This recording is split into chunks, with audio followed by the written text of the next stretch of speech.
To bisa sani na ranar 1 ga watan Oktoba rana ce da cika shekaru 60 da tarayyar Najeriya ta samu yancin kai.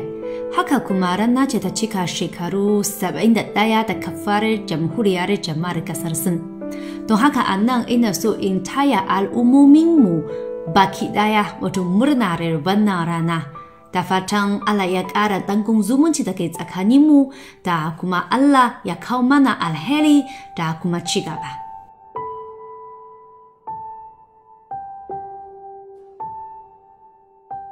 To game da kayakin Hausawa mata gaskiya dai ina son su sosai saboda gani na son yi min kyau kwarai da gaske. Bari nuna maka hoto. Ga yadda nake son da atamfa. Na fi son riga da zane da kuma dankwali. Na ji daɗi sosai da na son da atamfa.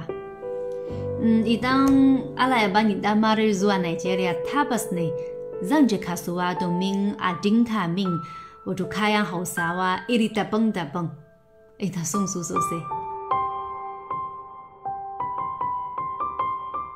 A shekara 2011 na taba samu damar zuwa Yamai babban birnin jamhuriyar Nijar domin saduwa da masu sauraronmu na rediyo. Kuma wannan ne karo na farko da na je ƙasar Hausa.